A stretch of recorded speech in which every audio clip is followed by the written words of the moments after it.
I realized something was off the night I opened my banking app at 2:17 a.m. and felt my stomach drop. Not because I was broke, because I couldn't even explain where it went. I scrolled the transactions like I was reading a stranger's diary. Coffee, delivery, just a quick thing. Another quick thing. Then this weird quiet panic in my chest where you start bargaining with reality. Okay, maybe the paycheck just hasn't hit yet? It had. And what messed with my head wasn't the total number. It was the feeling that money was leaking out of my life like air out of a tire, and I wasn't even hearing the hiss. Here's the part nobody wants to admit out loud. Most people don't fail to save money because they don't know math. They fail because spending is doing a job in their life, a job saving can't compete with, unless you change the job description. Let me show you what I mean. A few years ago, I tried the perfect advice. I did the spreadsheets, I did the categories, I did the whole pay yourself first thing like a responsible adult in a hoodie. And it worked for about 10 days. Then something happened that always happens. I had a rough week, one of those weeks where everything is slightly annoying and your brain starts craving relief like it's thirsty. I remember standing in line at a store, holding something I didn't come in for, and thinking, I deserve this. That sentence is the most expensive sentence in the English language, because it sounds like self-care, but it's actually emotional compensation. And if your life keeps generating that feeling, stress, boredom, loneliness, feeling behind, your budget isn't fighting bad habits, it's fighting a coping system. That's the first psychological trap. You're not spending money, you're buying a mood. And moods are impulsive. They don't do long-term plans. They do right now.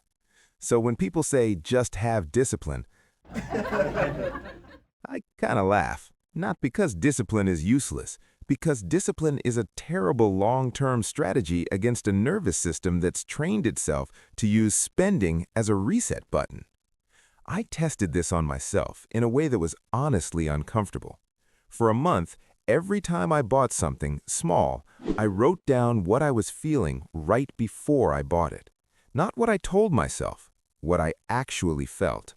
And the pattern was embarrassing. Not hungry, not truly wanting the thing. It was irritated, tired, insecure, restless, bored, weirdly lonely at night. My card wasn't paying for the product. It was paying for a change of state. That's why the stop buying lattes advice feels insulting, because it's not about the latte. It's about what your brain is using the latte to fix. Now, here's the second trap, and this one is sneaky. Saving feels like loss. Spending feels like relief. Even when you know saving is good, your body registers it like deprivation, like punishment, like you're being put in a financial cage. I remember transferring money into savings and feeling nothing, just emptiness. No dopamine, no good job, just a quiet, boring click.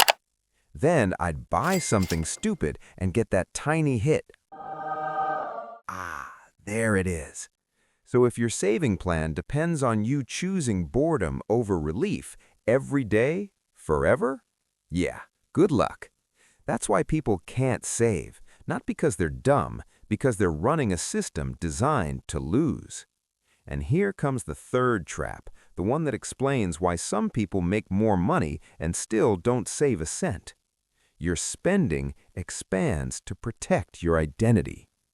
This is where it gets spicy. Most of us have a self-image we're quietly trying to maintain. I'm not struggling. I'm not cheap. I'm the kind of person who can do this. I'm doing fine. So we buy little proofs of that identity. Not consciously, it's subtle. Like ordering the slightly nicer thing when someone's watching. Like upgrading something you didn't need because you don't want to feel behind. Like saying yes to plans that don't fit your budget because you don't want to be the person who says no. I noticed it in myself in a gross, very specific way. I'd spend more when I felt judged. If I had a day where I felt small, like someone talked over me, or I didn't feel respected, I'd compensate later. Not with words, with purchases. It was like my wallet was trying to stand up for me. So, if your spending is tied to identity, then saving feels like becoming someone you don't want to be. And that's why people will protect their spending even while complaining about it, because the spending is protecting them. Okay, now here's the part that flips the whole thing. Most advice assumes money is the main issue, but money usually isn't the main issue. Friction is. What I mean is, spending is easy. Saving is abstract. So the real battle isn't spend versus save, it's easy now versus hard now. And your brain is built to pick easy now. So I stopped trying to win with motivation and started redesigning the environment. I'm going to give you something practical, but I want you to hear this first. If saving requires you to be a better person, it won't last. If saving requires you to change the path of least resistance, it sticks. Here's the simplest version of what finally worked for me. I stopped telling myself, don't spend. I started telling myself, spend, but with delay. Because impulse is time sensitive. An urge is loud for 15 minutes, then it gets quieter, then it tries again later. It's like a toddler. So I made a rule I could actually follow. I can buy anything I want tomorrow. Not never, tomorrow. And yes, I messed this up at first. I'd still buy stuff the same day and justify it with, this is different. That's the brain doing lawyer work. So I made it physical. I kept a note in my phone called Tomorrow List. Every impulse purchase went there. I wrote it down with the exact time. Sometimes I even wrote the mood. 7:42 p.m., annoyed, want headphones.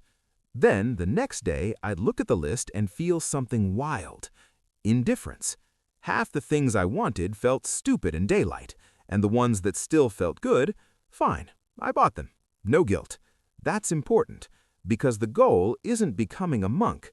The goal is removing the impulse tax. Now, the next piece is what most people skip, and it's why they keep failing. You need a spending lane that doesn't trigger shame. Shame kills saving, because shame makes you hide, and hidden behavior never improves. I learned this after a month where I was perfect and then snapped, like full binge, ordering random stuff like I was trying to fill a hole in the floor. That's when I realized extreme restriction turns spending into rebellion.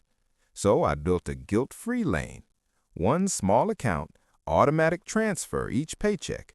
That money is allowed to be spent on whatever. No explanations, no was this smart, no tracking, just freedom within a fence. And weirdly, once I wasn't fighting myself all the time, the urge to blow money got weaker because my brain stopped treating saving like prison. Now let's talk about the thing you probably don't want to hear, but it's the cleanest truth I can offer. You can't save money in a life that constantly needs to be soothed. I'm not judging you. I'm saying this as someone who had to face it. If your days feel like survival, stress, chaos, no sleep, constant comparison, your spending will keep trying to patch the cracks. So sometimes the best saving hack isn't a hack. It's fixing the daily pressure that makes you crave escape. I noticed my spending drop during weeks where I had 3 things: decent sleep, some movement, fewer late-night scroll sessions. Not because I became virtuous, because my nervous system stopped screaming. And if you're thinking, cool, must be nice, I get it. I'm not pretending life is easy. But I am saying this: you can make one small change that reduces the need for relief spending. Pick the most expensive emotion in your life and name it. For me, it was, I feel behind. When I felt behind, I spent. When I felt steady, I saved. So I started doing something almost annoying in its simplicity. Every time I was about to buy something impulsively, I asked one question, out loud like a crazy person. What problem do I think this solves? And I forced a real answer. If the answer was, I'm stressed, then the purchase wasn't the solution. It was a detour. Sometimes I'd still buy it. I'm human. But now I knew what I was doing. And awareness changes behavior more than willpower does. Now, let's pull it together into a clean plan you can actually run without pretending you're a robot. First, do a 10-minute leak check. Not an audit your life thing, 10 minutes. Open your last 30 days of transactions. Find the top 3 categories that are basically mood spending. For most people, it's food delivery, random online buys, subscriptions, or going out. Second, pick one friction move. 1. Either remove saved cards from your phone, turn off one-click checkout, or move your savings transfer to the same day your paycheck hits. I did the paycheck day move and it was nasty at first. I felt it, but it worked because the money was gone before my lifestyle could claim it. Third, create the guilt-free lane, even if it's small, because if you don't give yourself a safe place to spend, you'll create a secret place to spend, and that's where everything falls apart. And last, use the tomorrow list, not as a restriction, as a filter, because your real enemy isn't spending. It's the version of you that spends without noticing. That's the person you're trying to outgrow. And if this hit a little too close, if you recognized yourself in the 2:17 a.m. bank app doom scroll moment, then do something for me that actually matters. Subscribe, not because it helps the channel, but because you're building a different identity now. The kind of person who notices, the kind of person who stops leaking, the kind of person who doesn't need a new purchase to feel okay. And next time you get the urge to buy something small, don't fight it. Write it down. Tomorrow. Then watch what happens.